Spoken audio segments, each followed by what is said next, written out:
Hello students, नमस्कार, सत श्री अकाल। स्वागत है आप सभी का आपके पसंदीदा channel magnet brains IIT JEE और नीट यानी जीत के चैनल पर। और मैं अभिषेक अग्रवाल आपका जेईई केमिस्ट्री फैकल्टी लेकर आया हूं एक और किल शॉट का एक और नया दिन, नया टॉपिक, ताजा तरीन टॉपिक, जिसमें हम डिस्कस करेंगे पिछले 4 दिन में हुए गए टॉपिक्स का रिवीजन।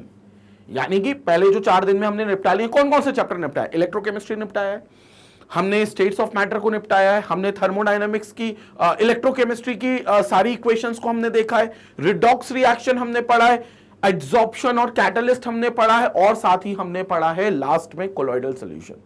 तो ये सारे टॉपिक्स पर जो प्रीवियस ईयर क्वेश्चंस आए हैं, यानी कि पिछले कुछ सालों में आईआईटी के पेपर में जो सवाल आए हैं, जो सवाल पूछे गए, जिन कंसेप्ट पे पूछे गए, उन सवालों को और उन सवालों से जुड़े हुए कंसेप्ट को हम डिस्कस करेंगे। यानी कि इस वीडियो में हम डिस्कस करेंगे उन सवालों को और उनसे जुड़े हुए कंसेप्ट्स को।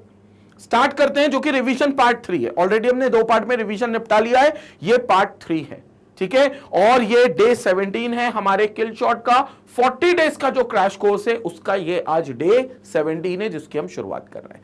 तो स्टार्ट करते हैं, पहला क्वेश्चन से हम लोग शुरू करते हैं। और पहला क्वेश्चन देख लेते हैं, 2011 का क्वेश्चन है भाई, 2011 का क्वेश्चन है। और क्वेश्चन क्या पूछ रहा है पहले तो ये समझेंगे।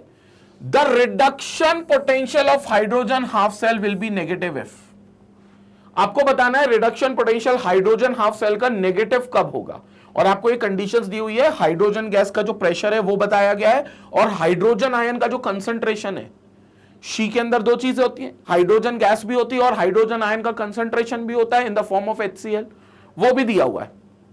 अब आपको बताना है कौन से कॉम्बिनेशन के लिए उसका रिडक्शन पोटेंशियल क्या आएगा, नेगेटिव आएगा। तो देखो, रिडक्शन पोटेंशियल नेगेटिव आना है, इसका मतलब यह है कि ई सेल या हाफ सेल उसका हाइड्रोजन का जो जिसमें क्या होता है, शी रहता है, जिसको हम स्टैंडर्ड हाइड्रोजन इलेक्ट्रोड कहते हैं, उसका cell potential E naught of SHE हो जाएगा।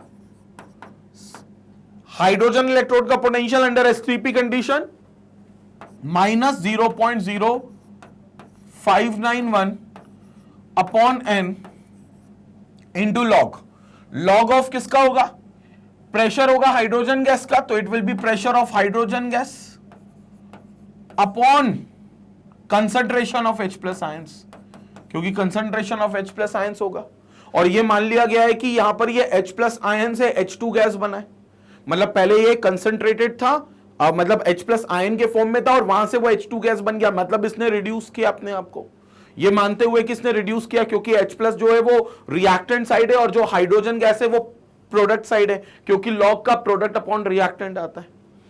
अब हमें ये देखना है कि ये वैल्यू नेगेटिव कब होगी, ये नेगेटिव वैल्यू जो आएगी ये नेगेटिव कब होगी। Standard hydrogen electrode potential she का तो 0 होता है, ये हमें पता है स्टैंडर्ड कंडीशन पे। तो स्टैंडर्ड कंडीशन पे तो ये वाली वैल्यू 0 हो गई, minus 0.0591 by n into log of pressure of hydrogen gas into concentration of H+। Pressure of hydrogen gas into concentration of H+। अब एक बार इसके रिएक्शन अगर हम लिखें तो रिएक्शन क्या होगी, H+ आयन इलेक्ट्रॉन को गेन करेगा और H एटम में कन्वर्ट होगा, या कहना चाहिए कि H+ आयंस जो होंगे वो 2 होंगे, 2 इलेक्ट्रॉन को गेन करेंगे और H2 नाम की गैस बना लेंगे, H2 नाम की गैस बना लेंगे। तो यहां पर आपका हाइड्रोजन की गैस बनेगी bye accepting 2 electrons, bye accepting 2 electrons. तो ये हमारा रिएक्टेंट हो गया, जो कि H+ हमने यहां लिखा हुआ है, और ये हमारा प्रोडक्ट हो गया जो कि हाइड्रोजन गैस हो गई, जो कि यहां पर हाइड्रोजन गैस हो गई। अब हमें बताना है किस वैल्यू के लिए, H+ की किस वैल्यू के लिए और हाइड्रोजन गैस के किस प्रेशर के लिए यह एक्सप्रेशन नेगेटिव आएगा। और 0 में से यह एक्सप्रेशन नेगेटिव तब आएगा जब H2 गैस का जो प्रेशर होगा और H+ आयन का जो कंसंट्रेशन होगा, इनका डिवीजन एक पॉजिटिव वैल्यू दे। रीजन बीइंग क्यों? क्योंकि ऑलरेडी एक्सप्रेशन में माइनस है, 0 माइनस समथिंग, तो इस माइनस को माइनस बने रहने देना है। 0.0591 कांस्टेंट है, n will be the number of electron, जो कि 2 है, जो कि हमेशा पॉजिटिव होगा। तो आपको PH2 और H+ आयन का कंसंट्रेशन पॉजिटिव रखना है। अब PH2 मतलब क्या होगा, PH2 इनमें से किसके लिए पॉजिटिव होगा देखेंगे। अगर मैं 1 ATM रख देता हूं, अगर मैं pH2 1 ATM रख देता हूं, तो this will be 1 ATM raise to the power 1/2। 1/2 क्यों रेज टू द पावर होगी? क्योंकि यहां पर जो हाइड्रोजन गैस है वो 1 मोल के लिए 1/2 होगी। अगर मैं 2 से डिवाइड कर दूं सबको, तो ये 1/2 होगी, तो इसको 1/2 होना है। और अगर 1/2 होना है तो फिर ये इसके पावर में चला जाएगा अपॉन H+ का कंसंट्रेशन। कितना H+ का कंसंट्रेशन? मान लेते हैं 2 मोलार है, तो ये हो जाएगा log of 1/2। log of 1/2, क्योंकि √1 इज ऑलवेज 1, तो इट विल बिकम 1/2। और अगर 1/2 हो गया तो log 0.5, log 0.5, और we can say log 1 minus log 2। log 1 is 0, log 2 is 0.3010, but it will become minus 0.3010, और माइनस 0.3010 यहां आएगा माइनस के साथ तो प्लस हो जाएगा। मतलब कहना चाहिए कि यहां पर अगर तुम 1 रखोगे, पार्शियल प्रेशर ऑफ हाइड्रोजन और कंसंट्रेशन ऑफ H+2 रखोगे, तो आपकी वैल्यू नेगेटिव आएगी। नेगेटिव इस नेगेटिव को पॉजिटिव कर देगा, शी की वैल्यू पॉजिटिव आ जाएगी। मतलब ये आपका आंसर नहीं हो सकता, ये नहीं हो सकता। अगर हम लोग 1 ATM और 1 मोलार रखते हैं तो फिर यहां पर pH2 1 हो जाएगा, रेज टू द पावर 1/2, उससे फर्क नहीं पड़ेगा क्योंकि इट विल रिमेन 1, और ये H+ आयन भी 1 हो जाएगा, तो it will become log 1 upon log 1। मतलब basically log 1 is nothing but 0, तो this will become 0, so the each value will become 0। तो मतलब ये भी आंसर नहीं हो सकता। फिर हम थर्ड इक्वेशन रखते हैं, partial pressure is 2 raise to the power 1/2 और H+ का कंसंट्रेशन इज 1, तो यहां से हम निकाल सकते हैं log ऑफ, ध्यान से देखेंगे, log ऑफ पार्शियल प्रेशर कितना रखा 2, तो रेज टू द पावर 1/2। 1/2 क्यों आ रहा है? क्योंकि हमने हाफ कर लिया इसको, क्योंकि हमने 1 मोल H+ के लिए निकाला है यहां पर, डिवाइडेड बाय H+ आयन का कंसंट्रेशन कितना है 1 मोलार, तो इट विल बी 1 मोलार, तो it will be log 2 raise to the power 1/2, तो 1/2 नीचे आ गया, 1/2 इंटू log 2, log 2 is 0.30, तो it will become 1/2 into 0.3010। It will have some value which is positive, और अगर ये पॉजिटिव आ गई तो ये नेगेटिव बना रहेगा, और नेगेटिव बना रहेगा तो शी की इलेक्ट्रोड पोटेंशियल, यानी कि हाइड्रोजन का इलेक्ट्रोड पोटेंशियल आपका नेगेटिव आएगा। तो हाइड्रोजन का इलेक्ट्रोड पोटेंशियल आपका नेगेटिव आएगा, तो 100% ये हमारा आंसर होगा। एक बार नीचे वाला भी चेक कर लेंगे, बट 100% ये हमारा आंसर होगा। समझ में आ रहा है? बस आपको यह देखना है कि log of pH2 upon H+ में pH2 की किस वैल्यू और H+ की किस वैल्यू के लिए ये एक्सप्रेशन पॉजिटिव आता है, क्योंकि जिसके लिए भी पॉजिटिव आएगा उसमें माइनस चेंज नहीं होगा, और माइनस चेंज नहीं होगा तो पूरे एक्सप्रेशन में 0 माइनस समथिंग जा रहा है, तो final answer will be minus. तो हमारा जो इलेक्ट्रोड पोटेंशियल जो पूछा है हमसे शी का, वो नेगेटिव में आएगा, तो ये इस वैल्यू के लिए आएगा जिसमें pH2 2 ATM होगा और H+ 1 मोलार होगा। अगर लास्ट ऑप्शन भी देखोगे तो 2 ATM अपॉन 2 ATM है, तो 2 रेज टू द पावर 1/2, तो it will become 1/2 of log 2/2। log 2/2 is log 0, क्योंकि 2/2 इज 1 हो जाएगा, तो log 2/2 इज 0, और 0 इंटू समथिंग इज 0, तो फिर अल्टीमेटली शी की वैल्यू 0 आएगी। तो एक ही वैल्यू सही है जिसमें pH2 जो होगा वो 2 ATM हो और H+ जो हो वो 1 मोलार हो, तो सी ऑप्शन हमारा करेक्ट है, ये हमारा करेक्ट आंसर। क्लियर हो गया? सो दिस इज एब्सोल्युटली करेक्ट। तो पहला क्वेश्चन 2011 का था, अच्छा कंसेप्चुअल क्वेश्चन था, क्योंकि इससे हमें log of concentration terms upon जो प्रोडक्ट टर्म्स है अपॉन रिएक्टेंट का कंसंट्रेशन है उसकी कुछ कंसेप्ट क्लियर होता है कि भैया कब उसे पॉजिटिव रहना है, कब उसे नेगेटिव रहना है। तो वही चीज सेम अपन को यहां पर करनी है। स्क्रीनशॉट लेते हैं, सेकंड क्वेश्चन पे चलेंगे फिर हम।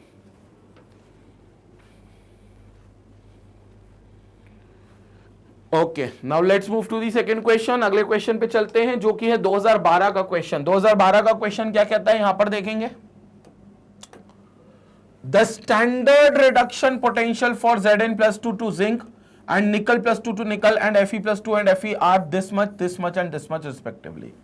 अच्छा, रिडक्शन पोटेंशियल वैल्यूज दी हुई हैं किस किस की, E0 जिंक +2 से जिंक जा रहा है, कितनी पोटेंशियल वैल्यूज है -0.76, और वो भी स्टैंडर्ड कंडीशंस पर है सारी वैल्यूज। निकल +2 से निकल जा रहा है तो इट विल बी -0.23 वोल्ट। और Fe+2 से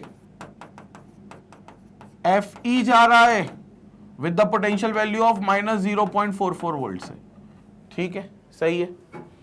अब आपको बताना है, एक रिएक्शन दी हुई है x plus, this should be y2 of 2 plus gives x2 plus y। ठीक है, तो आपको बोला गया है x plus y2 of 2 plus gives x of 2 plus y। ठीक है, तो आपको ये बताना है ये reaction will be spontaneous when, एक चीज कंफर्म है, x 0 स्टेट से 2 प्लस जा रहा है, मतलब x अपने आप को ऑक्सीडाइज कर रहा है। y 2 प्लस से y जा रहा है, मतलब 100% हो गया, y अपने आप को रिड्यूस कर रहा है। वो रिड्यूस करेगा जिसका रिडक्शन पोटेंशियल ज्यादा होगा, और ऑक्सीडाइज वो करेगा जिसका रिडक्शन पोटेंशियल कम होगा, क्योंकि जो ऑक्सीडाइज करेगा खुद को उसका रिडक्शन पोटेंशियल कम होगा, बहुत कम होगा। तो इनमें सबसे कम रिडक्शन पोटेंशियल किसका है? निकल का है, निकल का है। और जो रिड्यूस करेगा खुद को, उसका रिडक्शन पोटेंशियल ज्यादा है। सबसे ज्यादा रिडक्शन पोटेंशियल किसका है? जिंक का है। ओके, सबसे कम रिडक्शन पोटेंशियल, उल्टा कर दिया, सबसे कम रिडक्शन पोटेंशियल जिंक का है, माइनस में है 0.76। तो जो इसका सबसे कम रिडक्शन पोटेंशियल वो ऑक्सीडाइज करेगा, तो जिंक का सबसे कम है तो इट विल ऑक्सीडाइज। सबसे ज्यादा किसका है? जिसका सबसे ज्यादा होगा वो रिड्यूस करेगा, क्योंकि रिडक्शन पोटेंशियल जिसका सबसे ज्यादा वो रिड्यूस करेगा, और y यहां रिड्यूस कर रहा है, तो सबसे ज्यादा किसका है? निकल का है, -0.23। तो हमें क्लियर हो गया, x जो है वो हमारा जिंक है, x जो है वो हमारा जिंक है, और जो y अपने आप को रिड्यूस कर रहा है जिसका रिडक्शन पोटेंशियल सबसे ज्यादा है वो हमारा निकल है। तो x जिंक है, y निकल है, x जिंक है, y निकल है, ऑप्शन डी बिल्कुल करेक्ट है। तो यहां से we have this option absolutely correct, ये हमारा करेक्ट आंसर हो जाएगा, ये हमारा करेक्ट आंसर हो जाएगा। तो ये हो जाएगा x जो होगा वो जिंक होगा और y जो होगा वो निकल होगा। तो x will be zinc and y will be निकल, और ये हमारा बिल्कुल करेक्ट आंसर होगा। संपट पड़ी क्या बात? तो सिंपल हमें ये देखना है कि जिसका रिडक्शन पोटेंशियल ज्यादा होगा वो खुद को रिड्यूस करेगा, और जिसका रिडक्शन पोटेंशियल कम होगा वो खुद को ऑक्सीडाइज करेगा। तो इसमें सबसे कम रिडक्शन पोटेंशियल वैल्यू -0.76 थी, क्योंकि नेगेटिव में जो सबसे बड़ा होता है वो सबसे कम होगा। तो जिंक अपने आप को क्या करेगा? जिंक ऑक्सीडाइज करेगा। तो ऑक्सीडाइज कौन कर रहा था? एक्स कर रहा था, तो एक्स बन गया जिंक। और जो सबसे बड़ी वैल्यू है जो कि -0.23 वोल्ट की है, उसमें हम कहेंगे कि वो निकल है। तो निकल अपने आप को क्या करेगा? निकल अपने आप को यहां पर, क्योंकि सबसे ज्यादा रिडक्शन पोटेंशियल है तो रिड्यूस करेगा। तो y जो है वो अपने आप को रिड्यूस कर रहा है, 2 प्लस से y में जा रहा है, तो ये रिड्यूस करेगा। तो this is called as its reduction potential value. संपट पड़ी क्या बात? क्लियर हो गया? तो ये चीज हमें समझ में आ गई। 2012 का क्वेश्चन है, अब ये देख लो। तो ये इलेक्ट्रोड पोटेंशियल के बेसिस पर था, और इस तरीके से हमें रिडक्शन और ऑक्सीडेशन पोटेंशियल वैल्यूज देकर ये पूछा जा सकता है कौन ऑक्सीडाइज करेगा, कौन रिड्यूस करेगा। कंसेप्ट बिल्कुल सिंपल है, जिसका रिडक्शन पोटेंशियल सबसे ज्यादा वो रिड्यूस करेगा, जिसका रिडक्शन पोटेंशियल कम वो ऑक्सीडाइज करेगा। सिंपल। और जो खुद रिड्यूस करेगा वो दूसरों को ऑक्सीडाइज करेगा, मतलब वो ऑक्सीडाइजिंग एजेंट। जो खुद ऑक्सीडाइज होगा वो दूसरों को रिड्यूस करेगा, मतलब वो एक रिड्यूसिंग एजेंट। ठीक है, स्क्रीनशॉट ले लें इसका। ओके, तो 2 क्वेश्चन हो गए हमारे यहां। 2012 का क्वेश्चन था। Let's move to another question. 2009 का क्वेश्चन है, copper crystallization FCC with a unit cell length of. Solid state का ये बेसिकली है। स्टेट्स ऑफ मैटर में गैसियस स्टेट के अलावा सॉलिड स्टेट भी था, तो सॉलिड स्टेट का ये क्वेश्चन है। 2009 का क्वेश्चन है ये। क्वेश्चन कहता है copper crystallization face cubic centred lattice, face cubic centred lattice with a unit cell length of 361 picometre. अच्छा, इसकी 361 पिकोमीटर जो है वो क्या है? रेडियस है। तो basically its unit cell length, unit cell की लेंथ है 361 पिकोमीटर। ठीक है, what is the radius of copper atom? अब आपको बताना है रेडियस क्या है कॉपर एटम की। लेंथ है यूनिट सेल की 361 पिकोमीटर। अब एक चीज देखो, फेस सेंटर्ड का मतलब क्या होता है? फेस के सेंटर्ड पर कॉन्स्टिट्यूएंट पार्टिकल बैठा हुआ है। कहां बैठा हुआ है? फेस के सेंटर्ड पर। तो मतलब ये फेस के सेंटर्ड पर बैठा हुआ है, यहां पर हमारा एक एटम बैठा हुआ है, ये हमारा फेस सेंटर्ड हो गया। तो एक बात कंफर्म है कि इस डायगोनल का जो डायगोनल होगी उसके आधे पर हमारा एटम होगा। मतलब कहना चाहिए फेस सेंटर्ड है तो देखो कॉर्नर पर होगा एक ऐसा, एक इस कॉर्नर पर होगा तो एक ऐसा, और एक इसके बिल्कुल सेंटर्ड पर होगा। ये चीज क्लियर हो गया? This is called as face centred. ये फेस सेंटर्ड है तो इसके डायगोनल के अक्रॉस कहना चाहिए, इसके डायगोनल के अक्रॉस इसका रेडियस r आता है, ये पूरा 2r आता है और ये r आता है। तो कहना चाहिए r plus r plus 2r is equal to diagonal of the unit cell. यही चीज हमने देखी है, तो it is diagonal of unit cell, तो it will become diagonal of unit cell, diagonal of unit cell. So it means 4r will be equal to diagonal of unit cell. This implies 4r will be equal to diagonal of unit cell. Diagonal of unit cell. अब diagonal कितनी होगी? अगर हम लोग length मान लेते हैं, यहां पर लपकेंगे, अगर हम लोग लेंथ मान लेते हैं इसकी ये L है, क्योंकि उनने बोली है ये L है, ये L है, so diagonal will be L square plus L square का अंडर रूट, क्योंकि ये 90 डिग्री है तो पाइथागोरस थ्योरम लगा देंगे, तो diagonal will be equal to L का स्क्वायर प्लस L का square upon under root, so it will become under root of 2L, under root 2L, ये डायगोनल आ गई, which is equal to 4r, so we can write it as 4r is equal to root 2L। अब तुमको radius निकालना है, length तुम्हें दी हुई है 361 पिकोमीटर, तो radius will become root 2/4 into L। निकाल लेते हैं, तो it will become root 2/4 into what is length 361, तो 361 कर देते हैं, तो 361/4 कर लेते हैं, 361/4 90 के आसपास आएगा, 90.25 into root 2 127.63, so its value will come out to be 127.63 और पिकोमीटर में ही होगा, पिकोमीटर में होगा, तो 127 अप्रोक्सीमेटली हमारे पास आंसर है, तो सीधे तौर पर ए ऑप्शन हमारा करेक्ट हो गया, जो कि 127 पिकोमीटर हो गया। सो this is absolutely correct answer. समझ में आया? तो this is face centred cube का यही स्ट्रक्चर रहता है यूनिट लैटिस का, और इसमें हमारे पास क्योंकि फेस सेंटर्ड पर है तो कॉर्नर पर एटम रहेगा ही और फेस के सेंटर पे भी रहेगा, तो कॉर्नर और फेस के सेंटर को अगर सबको मिलाएंगे तो r plus r plus r plus r, मतलब 4r इक्वल टू डायगोनल के बराबर। डायगोनल की लेंथ पाइथागोरस से निकाल ली, उसमें L आता है, L की वैल्यू 361 दी थी, रेडियस R की वैल्यू में निकालनी थी, 127.63 पिकोमीटर निकल गई, तो ए ऑप्शन हमारा करेक्ट हो गया। संपट पड़ा क्या ये? तो this is A option which is absolutely correct. Screenshot लपक लेते हैं, फिर हम लोग अगले सवाल पर चलते हैं, स्क्रीनशॉट देखेंगे इसका। अगले क्वेश्चन पर चलते हैं अब। तो ये था भैया 2009 का क्वेश्चन, सॉलिड स्टेट के ऊपर था, ठीक है। अब चलते हैं अगले क्वेश्चन के ऊपर, that is question number 4। Question number 4 देखेंगे भाई, जेईई मेन 2014 का सवाल है। देखो मेंस में 2014 का क्वेश्चन है ये, the equivalent conductance of NaCl। Equivalent conductance समझ गए?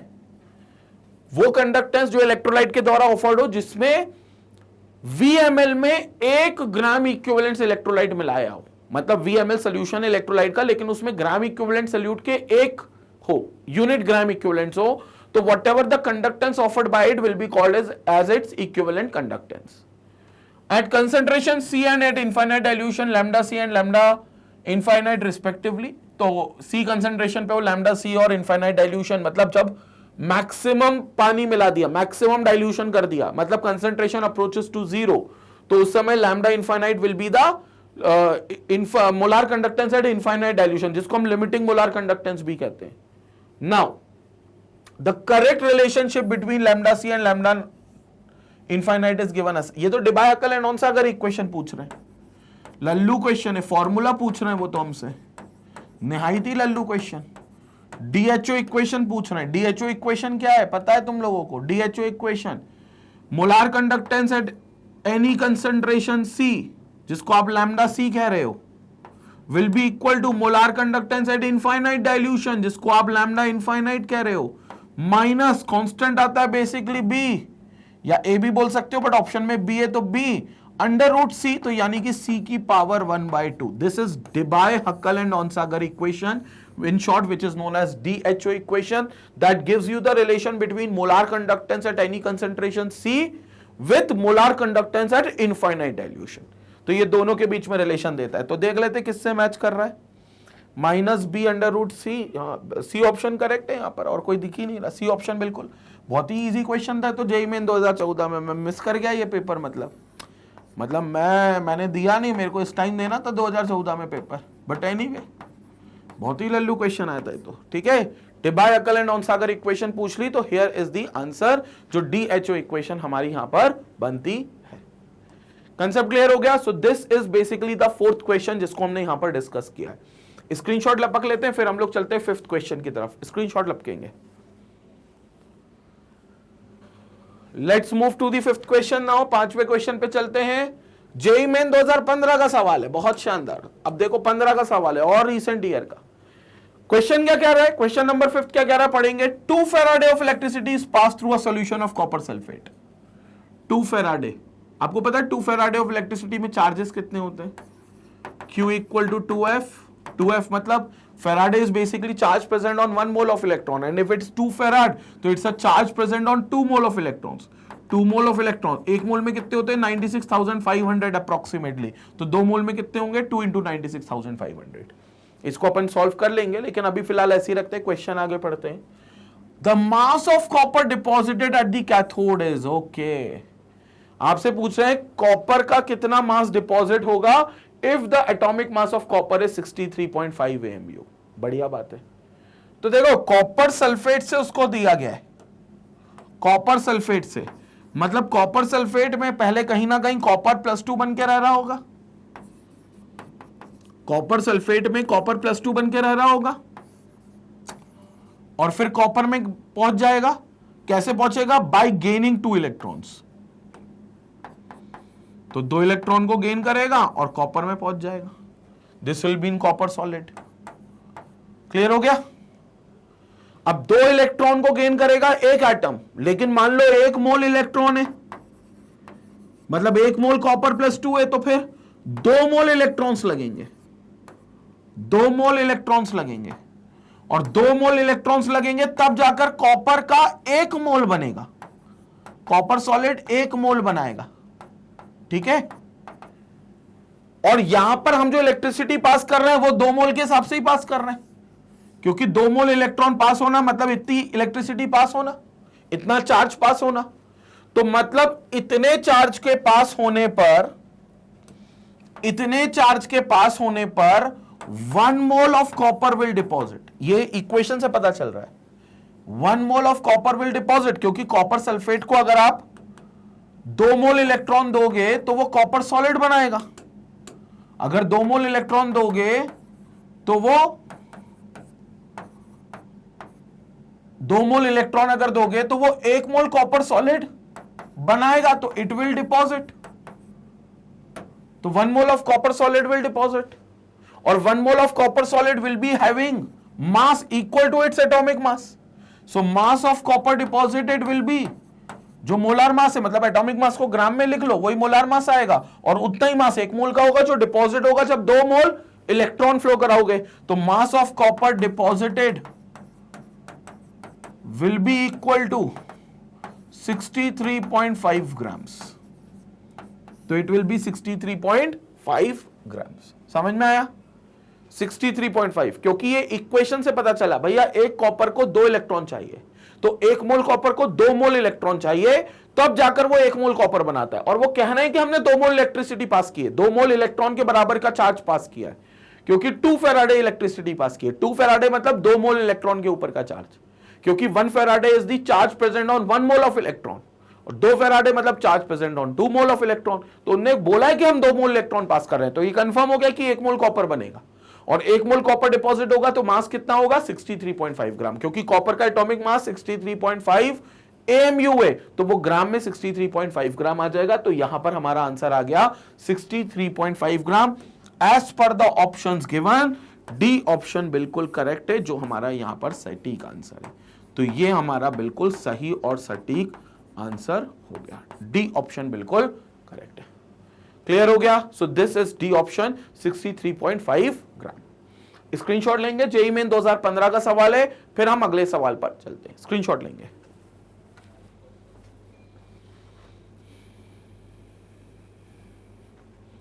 Let's move to another question. Question number 6 देखते हैं भाई। यहां पर जेईई मेन 2016 का सवाल है, और रिसेंट ईयर देखो 14, 15, 16 आगे बढ़ते जा रहे हैं, तरक्की करते जा रहे हैं। अगला क्वेश्चन देखते हैं। क्वेश्चन समझेंगे यहां पर पहले। क्वेश्चन क्या कह रहा है? क्वेश्चन कह रहा है decomposition of H2O2 follows a first order reaction. अच्छा, H2O2 का जो डीकंपोजिशन है वो पहला फर्स्ट ऑर्डर फॉलो कर रहा है। फर्स्ट ऑर्डर का आपको रेट पता है क्या होता है? K टाइम्स ऑफ कंसंट्रेशन की पावर 1, मतलब K टाइम्स ऑफ कंसंट्रेशन होता है rate. In 50 minutes, the concentration of H2O2 decreases from 0.5 to 0.125 molar in one such decomposition.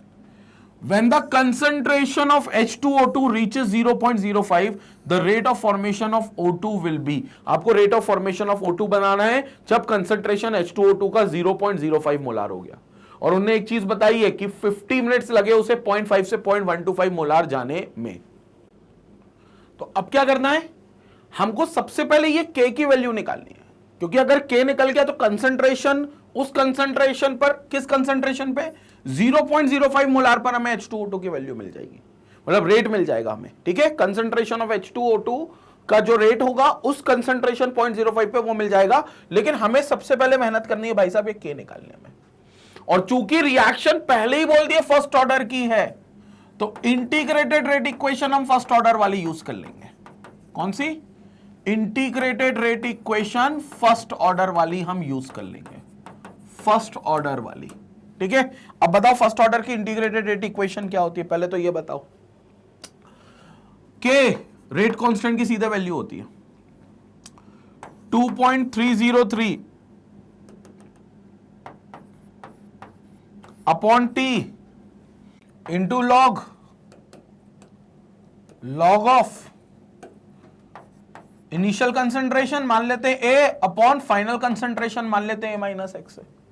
ठीक है, और ये सारा डेटा जो है के का हमें रखना है पहली कंडीशन के हिसाब से, क्योंकि ये जो पहली कंडीशन दी है ना कि first order reaction in 50 minutes the concentration of H2 decreases from 0.5 to 0.125, ये दी इसलिए ताकि आप के निकाल सको, मतलब इसी डेटा से के निकलेगा। तो निकाल लेते हैं के यहां से।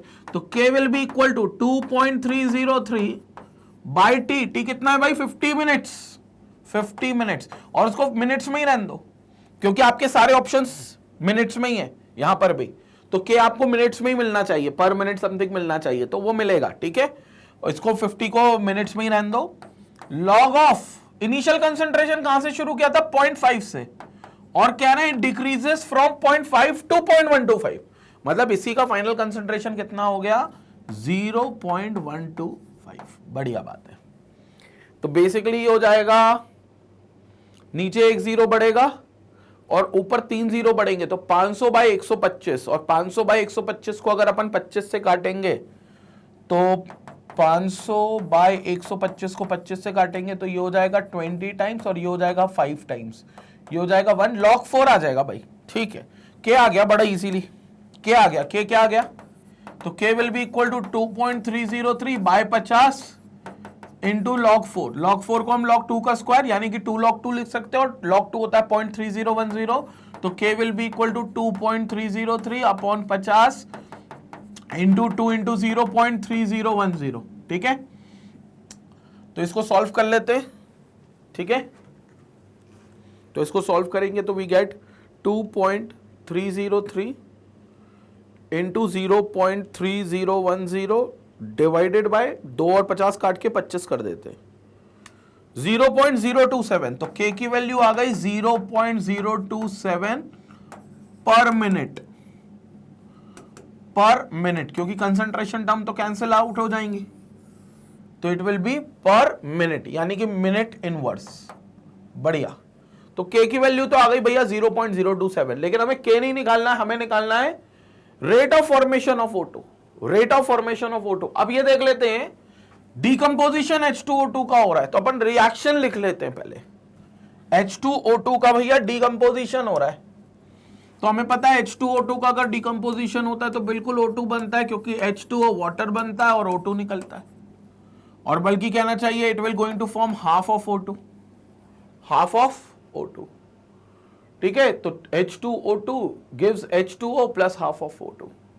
अब हमें पता है ये रिएक्शन में, अगर इस रिएक्शन की बात करें तो इसमें रेट क्या होगा, तो rate of formation of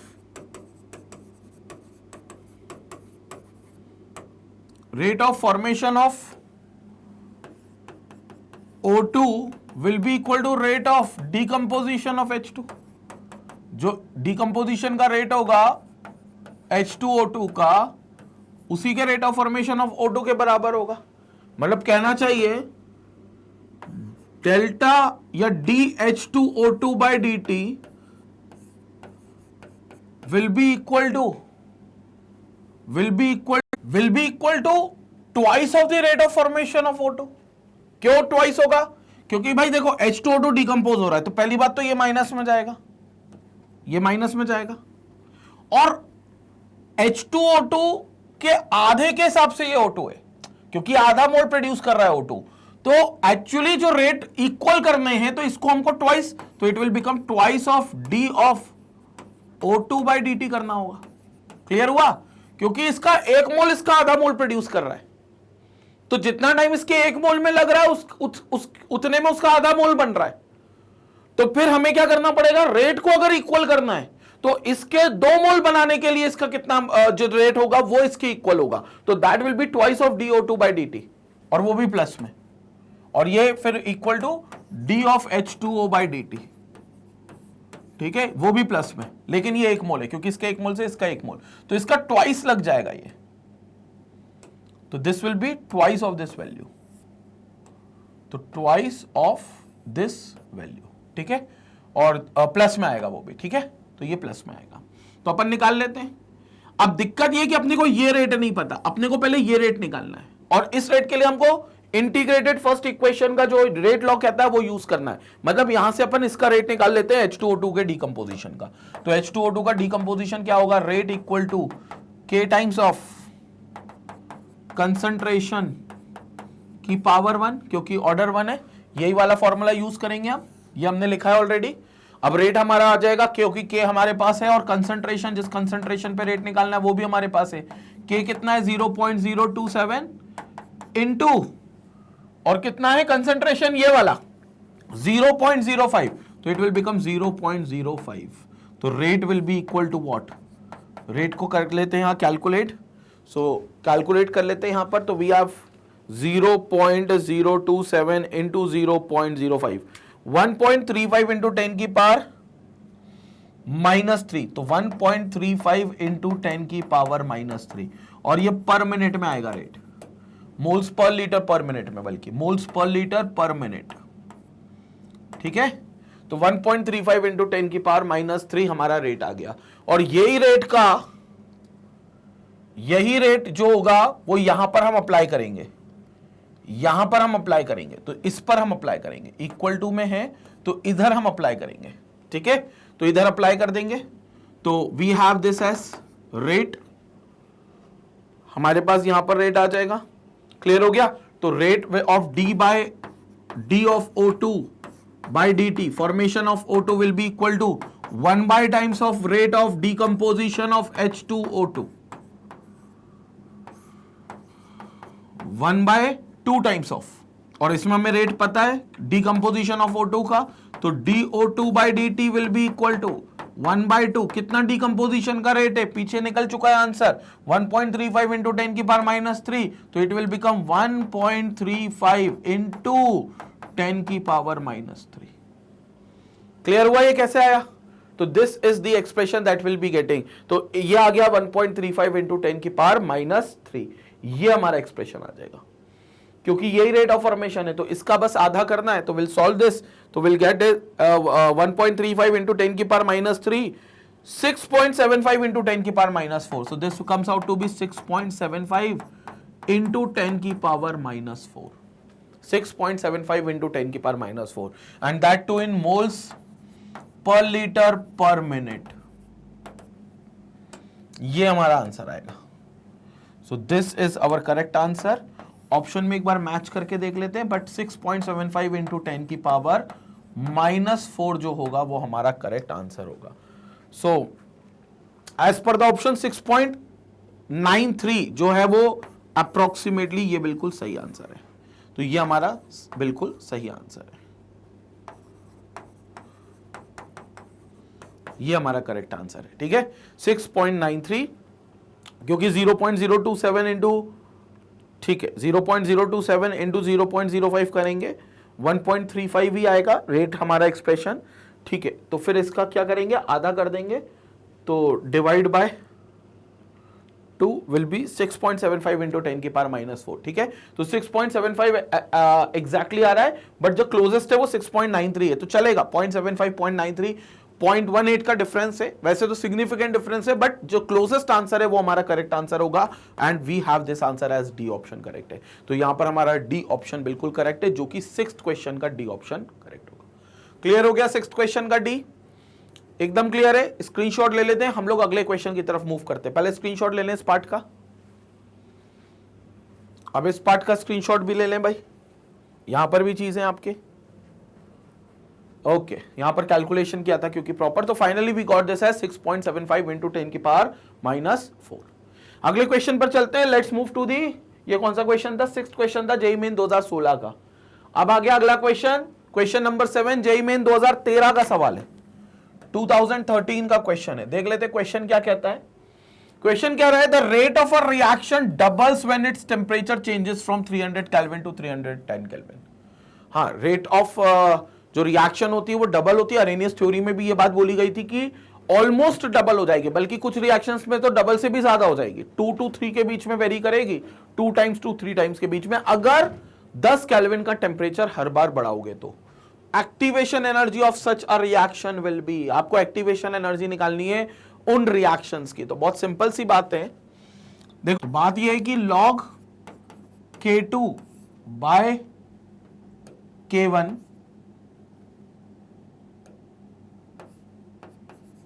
log K2 by K1 will be equal to किसके बराबर होगा, EA upon 2.303 into R into 1 by T1 minus 1 by T2। ये हमने पढ़ा है according to Arrhenius equation. Arrhenius equation के हिसाब से यही चीज होगी। अब हमें पता है K2 बाय K1 2 दिया हुआ है सीधा, क्योंकि उन्होंने बोला है कि जो सेकेंड टाइम का जो रेट कांस्टेंट है वो डबल है फर्स्ट टाइम के रेट कांस्टेंट के। तो this implies K2 upon K1 is equal to 2। तो यहां हम क्या लिख सकते हैं, log K2 बाय K1 की जगह 2 लिख दे, तो log 2 इक्वल टू EA निकालना है हमें 2.303 इंटू R इज 8.314 ब्रैकेट में 1 बाय T1 पहला टेम्परेचर 300 केल्विन माइनस 1 बाय 310। अब बस इसको सॉल्व कर लो, you will get the answer. EA निकल जाएगा, log 2 आपको पता है 0.3010 होता है, equal to EA upon 2.303 into 8.314 into 310 minus 300, तो 310 माइनस 300 विल बी 10, तो यहां पर 10 बचेगा, इंटू 10 अपॉन 300 इंटू 310, ये चीज आएगी। तो यहां से हम EA डायरेक्टली निकाल लेंगे, तो will get this as EA equal to क्या हो जाएगा, EA 0.3010 इंटू 2.303 इंटू 8.314 अपॉन 10। इसको सॉल्व करते हैं, So 0.3010 into 2.303 into 8.314 divided by 10. So you will get this as 0.576, 0.576 joules. This should be in joules. तो 0.576 joules. और अगर अब इसको अपन किलो जूल्स में निकालेंगे तो it will be somewhere around 57.6, but यहां पर 0.056 0.0 आना चाहिए बिकॉज 57.6 किलो जूल्स में जाएगा तो डिवाइड बाय 1000 करेंगे. एक बार और चेक कर लेते हैं. सो वी हैव 310, तो 300 इंटू ओके, और 300 इंटू 310 भी तो होगा multiply. So we have this as 0.30, 2.303, 8.314 into 300 into 310 भी मल्टीप्लाई होगा. सो इसके साथ 300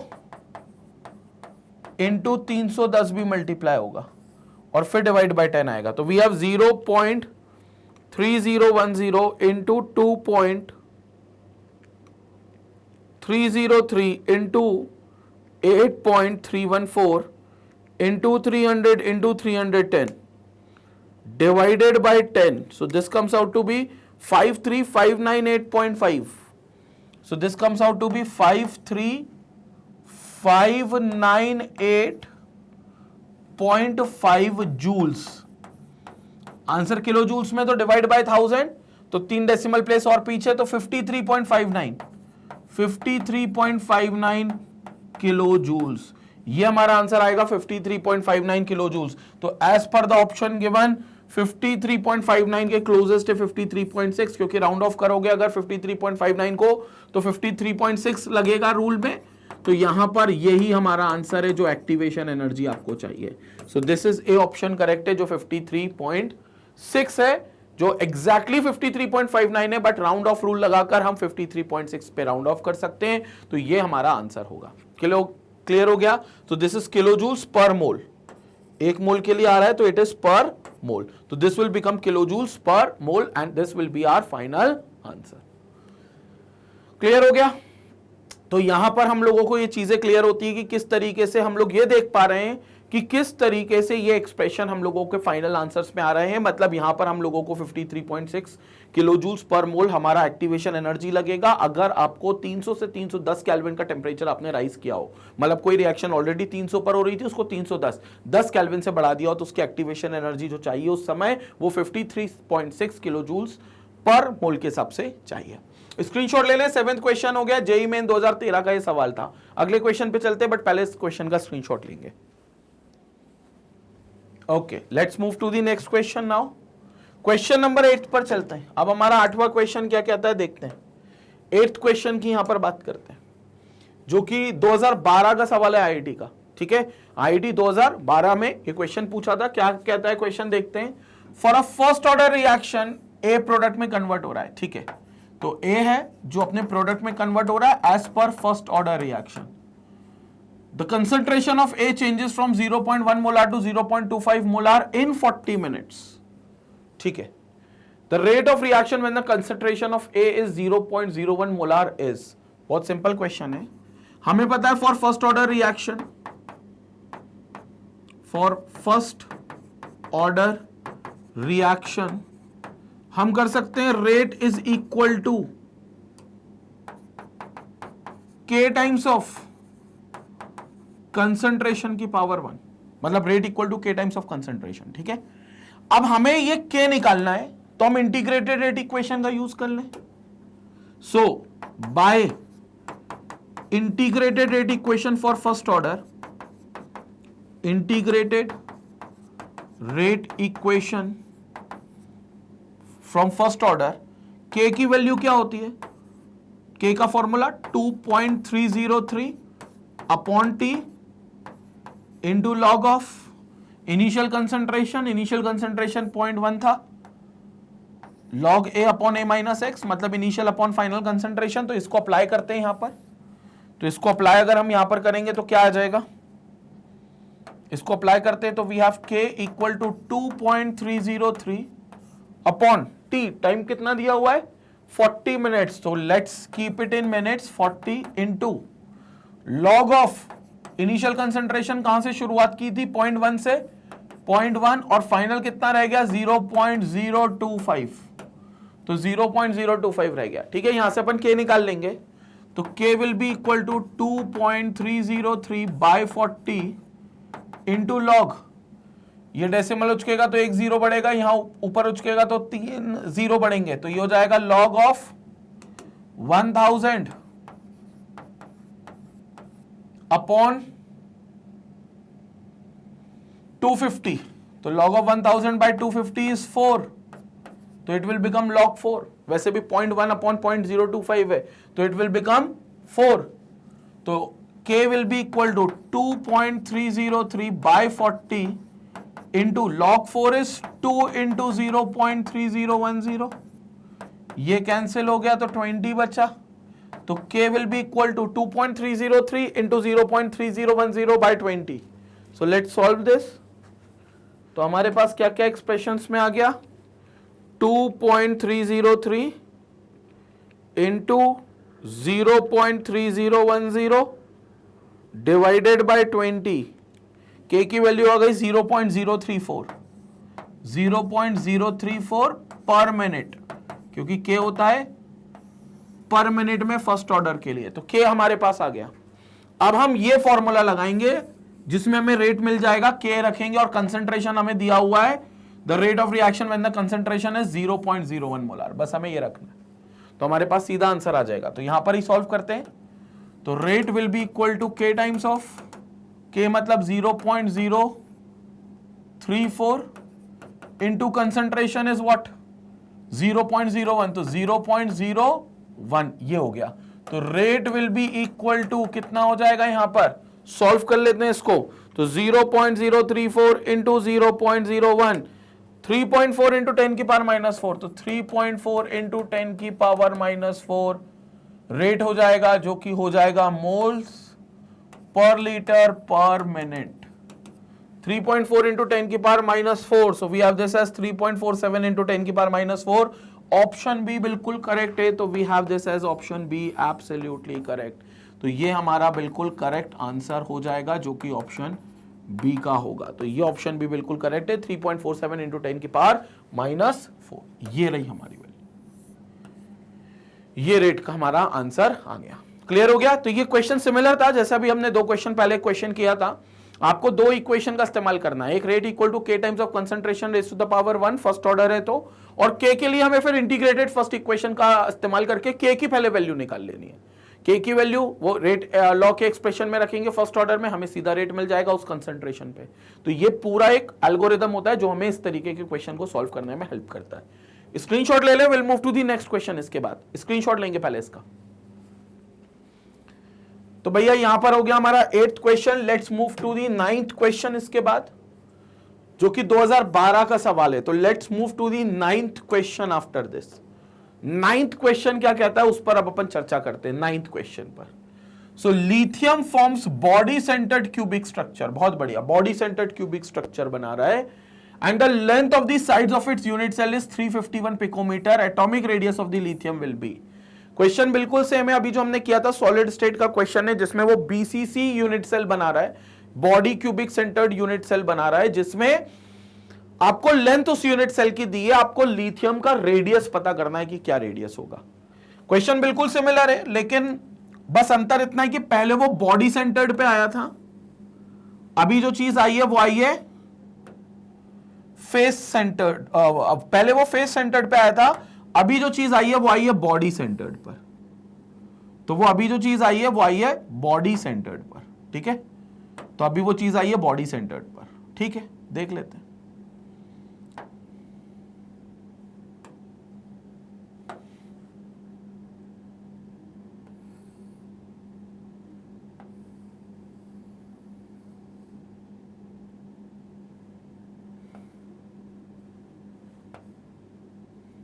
इसको बना लेते हैं अपन, ठीक है।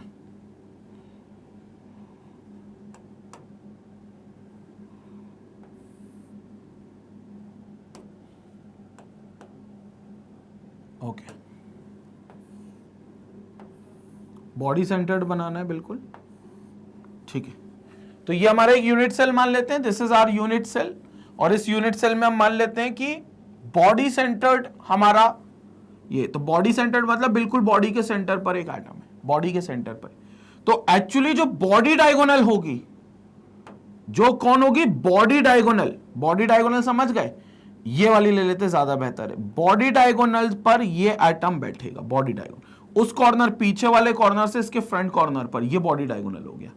तो इस पर आपका एक एटम होगा, तो कॉर्नर पर तो हो गई, मतलब ये तो क्लियर है कि भैया कॉर्नर पर तो हो गई, तो कॉर्नर पर होगा, ये इन कॉर्नर्स पर भी होगा, ये कॉर्नर्स पर भी हो गई, ठीक है, और बिल्कुल बॉडी के सेंटर पे भी होगा, तो ये बॉडी के बिल्कुल सेंटर पे भी होगा, ये यहां पर बॉडी के सेंटर पर भी होगा, यहां पर बिल्कुल बॉडी के सेंटर पे भी होगा। तो अब ये आर हो गया आपका, बेसिकली यहां पर देखोगे तो ये आपका आर हो जाएगा,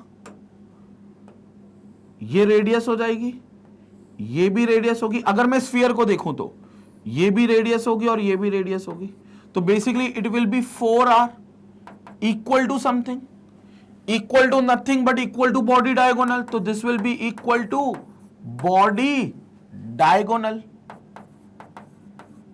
और बॉडी डायगोनल क्या होता है, body diagonal of unit cell, body diagonal unit cell जिसकी लेंथ सेम है, क्योंकि यूनिट सेल बिल्कुल क्यूब होता है, तो उसकी बॉडी डायगोनल क्या होगी, कोई भी 3 साइड की लेंथ का स्क्वायर का अंडर रूट, कोई भी 3 साइड की लेंथ के स्क्वायर का अंडर रूट। तो बॉडी डायगोनल क्या होगा, यहां से देखेंगे, so body diagonal will be equal to, इसको मैं पॉइंट बोल देता हूं, तो this is suppose A and this is suppose B, तो body diagonal is A B which is equal to, कोई भी 3 साइड जो इस तक पहुंचाएगी, हमें कोई भी 3 साइड का स्क्वायर ले लेंगे लेंथ का, तो जो उस तक पहुंचाएगी, और यूनिट सेल की लेंथ मान लेते सब जगह एल है, तो ये आपका एल, ये आपका एल, और ये आपका एक एल, यहां से आप पहुंच जाओगे इस पर, यहां से यहां से यहां से 3l, तो it means A B will be equal to L का स्क्वायर प्लस एल का स्क्वायर प्लस एल का स्क्वायर का अंडर रूट। क्लियर हो गया, ये बॉडी डायगोनल हो गई। तो A B will be equal to 3l square का under root, so it will become root 3 times of L, root 3 times of L, और वो 4r के इक्वल है, तो this implies 4r will be equal to root 3 times of L, तो 4r will be equal to root 3 times of L. Length हमें दी हुई है कितनी, 351 पिकोमीटर, ये जो लेंथ है यूनिट सेल की वो दी हुई है 351 पिकोमीटर, रख देते हैं यहां पर। तो लेंथ हमारे पास दी हुई है कितनी, 351 पिकोमीटर, तो r क्या हो गया यहां से, r will be equal to root 3/4 times of that length which is 351 picometer. बस इसको सॉल्व कर लेते हैं, you will get the correct answer. तो 351 divided by 4 into root of 3, 151.98, 151.98 picometer, ये हमारा करेक्ट आंसर होगा। ऑप्शन मैच करते 152, क्योंकि 151.98 इज अप्रोक्सीमेटली 152, तो we got this as correct answer which is 152 picometer, तो ये हमारा करेक्ट आंसर होगा। तो 152 पिकोमीटर जो होगा वो बिल्कुल हमारा करेक्ट आंसर होगा। तो 151.98 एग्जैक्टली आंसर आ रहा है, राउंड ऑफ करोगे तो you will get it as 152 picometer.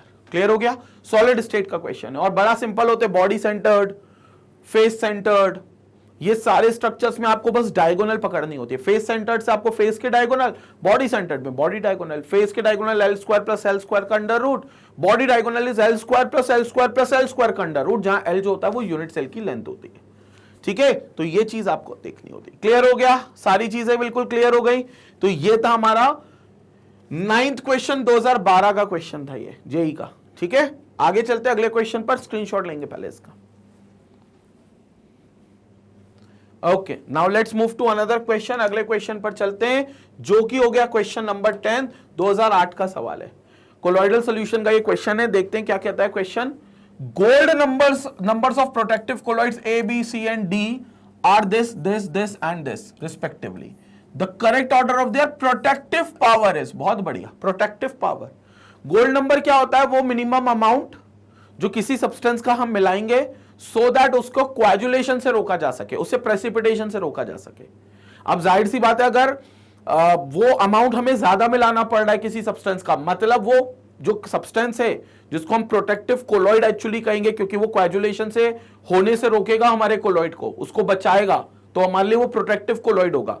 तो जितना मास हम उस सब्सटेंस का, बोले तो जितना मास हम उस प्रोटेक्टिव कोलॉइड का ज्यादा डालेंगे, मतलब हमारा प्रोटेक्टिव कोलॉइड उतना वीक रहेगा, उतना कमजोर होगा. तो हम चाहते हैं हमारा प्रोटेक्टिव कोलॉइड जो है वो स्ट्रांग रहे, तो उसका कम मास होगा. मतलब कोलॉइड की जो प्रोटेक्टिव कोलॉइड की जो पावर है, प्रोटेक्ट करने की पावर है, वो इनवर्सली प्रोपोर्शनल होगी किसके? इनवर्सली प्रोपोर्शनल होगी किसके? उसके अमाउंट पे, उसकी वैल्यू पे. सो द अमाउंट ऑफ, और वैल्यू बोलते हैं गोल्ड नंबर को, वैल्यू बोलते हैं गोल्ड नंबर को. तो बेसिकली कहना चाहिए protective power of colloid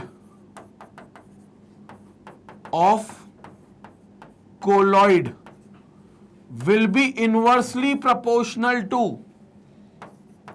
value of gold number.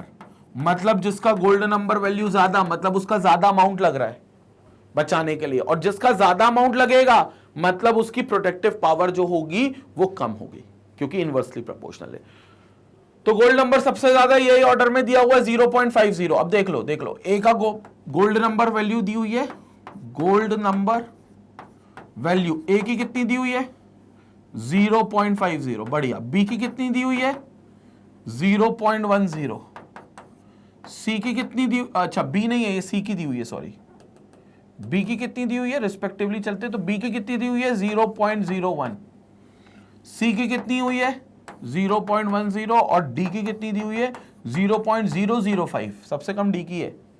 सबसे कम किसकी है? डी की है. सो प्रोटेक्टिव पावर ऑर्डर क्या होगा? प्रोटेक्टिव पावर ऑर्डर क्या होगा? प्रोटेक्टिव पावर ऑर्डर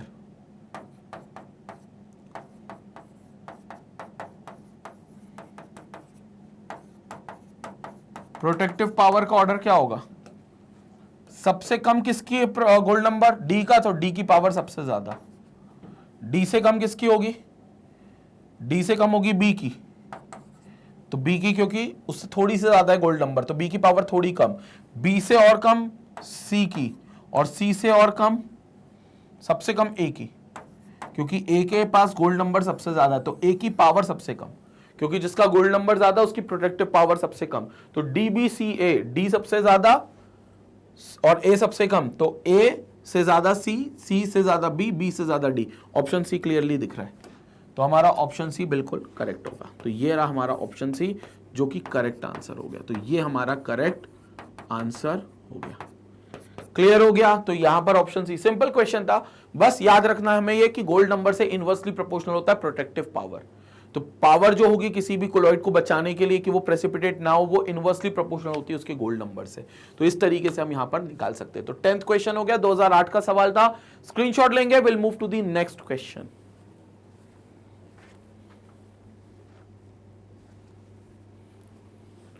अगले क्वेश्चन पे चलते हैं. Now this will be question number 11. Question number 11 लपेटते हैं भाई.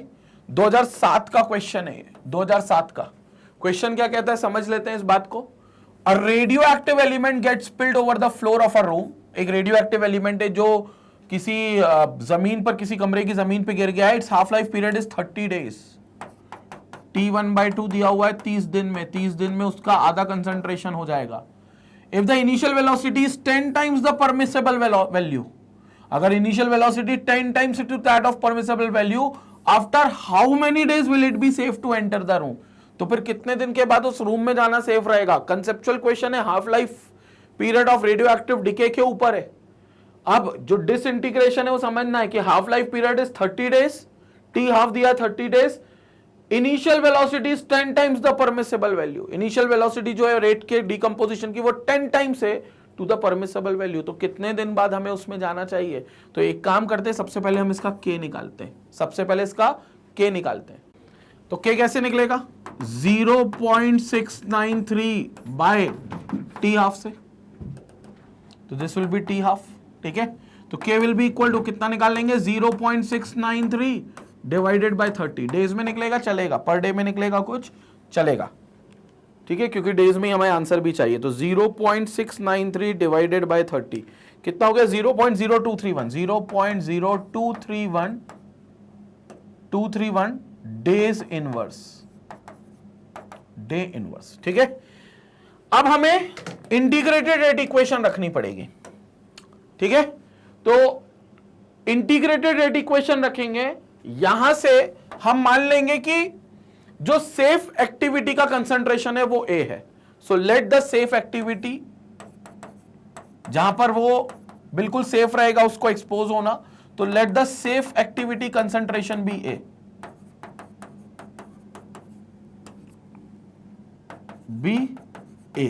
तो सेफ एक्टिविटी का कंसंट्रेशन ए है, और हमें बोला गया है कि if the initial velocity is 10 times the permissible velocity, तो initial rate A naught will be equal to 10 times of permissible, क्योंकि परमिसिबल सेफ जो है वो ए है, तो परमिसिबल ए है, जो इनिशियल कितना होगा, A naught will be equal to 10 times of A. अब रख देते हैं हम लोग integrated rate equation. Integrated rate equation क्या होती है, जो हाफ लाइफ की निकलती है, it will be rate constant के इक्वल टू 2.303, बल्कि टी रखना चाहिए यहां पर। So T will be equal to 2.303 by K into log of initial concentration which will be 10A upon A. Initial concentration A naught upon A होना चाहिए, A naught is 10A upon A, तो यहां से ए और ए cancel, log 10 बचेगा, तो T equal to 2.303 by के अभी निकाला 0.0231 इंटू लॉग ऑफ 10, लॉग 10 1 होता है, इसको 1 कर देंगे तो t will be equal to सिर्फ क्या बचेगा, 2.303 divided by this value 0.0231, 99.69 days, तो टाइम विल बी 99.69 डेज, मतलब अप्रोक्सीमेटली 100 डेज। तो 99.69 डेज, तो अप्रोक्सीमेटली हमारे पास 100 डेज ऑप्शन में है, तो ए ऑप्शन बिल्कुल करेक्ट होगा, दैट इज 100 डेज। ये हमारा बिल्कुल करेक्ट आंसर होगा, तो ये 100 डेज हमारा बिल्कुल करेक्ट आंसर होगा। तो T is 99.69 days, that means it is exactly equal to 100। तो ये हमारा आंसर हो गया, टी इक्वल टू 100 डेज। तो मतलब आपको 100 दिन के बाद उस रूम में जाना सेफ रहेगा, क्योंकि सेफ एक्टिविटी जो कंसंट्रेशन होगा वो तब ए होगा, तब जाकर आपको ये आप उस रूम में एंटर कर सकते हो 100 डेज के बाद। तो एग्जैक्टली 99.69 है, but the closest is 100, round of करेंगे तो 100 डेज आंसर होगा। तो 11th क्वेश्चन का ए ऑप्शन करेक्ट है, 2007 का ये सवाल था। Let's move to the last question, 12वां क्वेश्चन, बट पहले इसका स्क्रीनशॉट लेंगे। अब चलते हैं आखिरी क्वेश्चन, 12th क्वेश्चन पर, और देखते हैं भैया 12th क्वेश्चन में क्या पूछा गया और क्या बताना है हमको। तो 12th क्वेश्चन को हम लोग यहां पर डिस्कस करते हैं, जो कि है 2006 का सवाल। तो 12th क्वेश्चन देखते हैं, जो कि 2006 का सवाल है। क्वेश्चन क्या कह रहा है, a reaction was found to be of second order with respect to the concentration of carbon monoxide. अच्छा, सेकंड ऑर्डर का रेट एक्सप्रेशन क्या होता है, rate equal to K times of concentration का स्क्वायर, ठीक है, with respect to carbon monoxide. If the concentration of carbon monoxide is doubled with everything else kept the same, the rate of reaction will be, हमें नया rate of reaction बताना है अगर rate of concentration of carbon monoxide double हो जाए तो, ठीक है। तो एक काम करते हैं, let the initial concentration of carbon monoxide be A. हम initial concentration carbon monoxide CO को मान लेते हैं A। So let the initial concentration of carbon monoxide be A. तो रेट क्या आ जाएगा, rate equal to K into A का square, so it will become KA square, first equation. अब उनने क्या बोला, बाद में रेट क्या हो गया, कंसंट्रेशन डबल हो गया, concentration of monoxide is doubled, तो बाद में जो फाइनल कंसंट्रेशन आएगा, सेकेंड टाइम जो नया कंसंट्रेशन आएगा वो डबल हो गया। सो when the concentration gets doubled, when the concentration gets doubled, तो डबल हो गया, इसका मतलब it will be equal to 2A, it will be equal to 2a। सो इस हिसाब से रेट क्या आ जाएगा, k इंटू 2a का square, so this will become 4ka square. This is second rate, तो this is rate 2, this was rate 1। अब हमें क्या निकालना है, the rate of reaction will become, तो रेट 2 और रेट 1 में रिलेट करना है, तो एक काम करते हैं दोनों को डिवाइड करते हैं, तो 2 divide by 1, so let's divide equation 2 by equation 1। Equation 2 को इक्वेशन 1 से डिवाइड करते तो we get this as rate 2 upon rate 1 will be equal to 4k a square, 4 times of k a square upon k a square। तो k a square से k a square क्या हो जाएगा, cancel, तो rate 2 upon rate 1 will be equal to 4। तो this implies नया जो rate होगा बाद वाला 4 टाइम्स हो गया था जो, तो उसमें रेट भी पुराने वाले रेट का 4 टाइम्स हो जाएगा, तो it will become 4 times of rate 1। तो rate 4 will be equal to 4 times of rate 1, तो it will become increases by a factor of 4, by a factor of 4 मतलब 4 टाइम्स बढ़ जाएगा। ए ऑप्शन बिल्कुल करेक्ट है, तो it increases by a factor of 4, तो A option बिल्कुल correct है, ये हमारा आंसर बिल्कुल सही है। 4 गुना बढ़ जाएगा rate, so the rate will get increased by 4 times, तो रेट जो होगा वो 4 गुना बढ़ जाएगा। तो रेट 2 जो होगा, this will be rate 2 will be equal to 4 times of rate 1, 4 गुना बढ़ जाएगा। ठीक है, तो इस हिसाब से ये हमारा रेट का एक्सप्रेशन आएगा जो 2006 का क्वेश्चन था 12वें का। स्क्रीनशॉट लेंगे, ए ऑप्शन करेक्ट है, स्क्रीनशॉट लेंगे, इस पार्ट का भी स्क्रीनशॉट ले लेंगे यहां पर क्योंकि आंसर आया है। ओके, तो यहां पर हमारा कंप्लीट होता है प्रीवियस ईयर क्वेश्चन के साथ रिवीजन उन टॉपिक्स का जिनको हमने पिछले 4 दिनों में निपटाया था। तो ये आज के डे में हमने इनका प्रीवियस ईयर के सारे क्वेश्चंस करे और प्रीवियस ईयर के इंपॉर्टेंट कांसेप्ट्स पर हमने ये रिवीजन सीरीज लाए। अब आगे भी एक सीरीज जारी रहेगी, अगले दिन का एक नया टॉपिक आएगा जो कि अब 11th और 12th के ही हम इनऑर्गेनिक पार्ट पर जाएंगे and then followed by organic part. लेकिन इन केस अगर आपको यूट्यूब पर लेक्चर मिस आउट कर रहे हो या आपको ऑर्गेनाइज प्लेलिस्ट यूट्यूब पर नहीं मिल रही है, तो सबसे बेहतर तरीका आप magnetbrains.com आकर सारी लेक्चर्स को, पूरी प्लेलिस्ट को आप फ्री में एक्सेस कर सकते हो और ऑर्गेनाइज्ड प्लेलिस्ट आपको यहां पर मिलेगी। और ऐसा नहीं है कि यहां पर वेबसाइट पे बुला रहे हैं तो कोई सब्सक्रिप्शन बाय करना है या कोई चार्जेस पे करने या कोई कोड लगाना है, कुछ नहीं, 100% फ्री एजुकेशन है मैग्नेट पर, आपको हर कंटेंट फ्री मिलेगा। तो यहां पर आपको IIT JEE के सेक्शन में जाना है मैग्नेट ब्रेन्स पर, जैसे आपको वहां पर रेगुलर कोर्सेज दिखेंगे IIT JEE का, वैसे ही आपको क्रैश कोर्स भी दिखेगा। रेगुलर JEE के कोर्सेज में शीट्स भी होंगी, सारी चीजें अवेलेबल होंगी, बट अगर आप क्रैश कोर्स देखना चाह रहे हो तो 40 डेज के क्रैश कोर्स पर जाओगे, सब्जेक्ट वाइज यहाँ लिस्टिंग होगी, फिजिक्स, केमिस्ट्री, मैथ्स, और हर सब्जेक्ट के नीचे टॉपिक वाइज लिस्टिंग आएगी। ये प्लस के आइकन को क्लिक करोगे तो सभी टॉपिक आएंगे, टॉपिक 1, टॉपिक 2, टॉपिक 3, ऐसे सभी टॉपिक्स आपको वहां पर दिखाई देंगे। किसी भी टॉपिक पर आप क्लिक करोगे आपका हाई क्वालिटी में ये बफर फ्री वीडियो स्ट्रीम होगा। तो ये वीडियो स्ट्रीम होगा हाई क्वालिटी में, एकदम बफर फ्री वीडियो आपको मिलेगा जो आपको पूरा फ्री ऑफ कॉस्ट जाएगा। मतलब ऐसा नहीं होगा कि इसमें कोई कोड लगाने को बोलेंगे तब वीडियो रन होगा, 100% फ्री एजुकेशन आपको मिलेगी।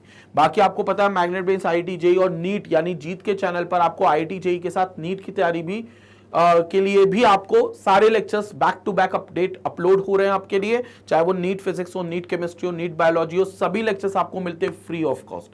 तो जितने तुम्हारे फ्रेंड्स हो, जितने रिलेटिव्स हो जो एक ऐसे चैनल की तलाश में हो जहां रेगुलर वीडियोस अपलोड हो, जहां क्वालिटी कंटेंट मिले, जहां कंसिस्टेंसी हो लेक्चर्स की और फ्री आपको एजुकेशन दी जा रही हो, जहां पर आप IIT JEE और नीट दोनों क्रैक कर सको, उन लोगों के साथ ये लिंक जरूर शेयर करें, वीडियो जरूर शेयर करें, वीडियो को खुद लाइक करें और चैनल का लिंक भी शेयर करें और चैनल भी सब्सक्राइब करें। दोनों channel, magnet brains main channel और मैग्नेट ब्रेन्स का IIT JEE और नीट का चैनल, दोनों चैनल आप सब्सक्राइब भी करें और दोनों चैनल लोगों तक पहुंचाएं भी। इसी तरीके से मैग्नेट ब्रेन्स को अपना प्यार और सपोर्ट देते रहें। Stay connected, stay educated. Thank you.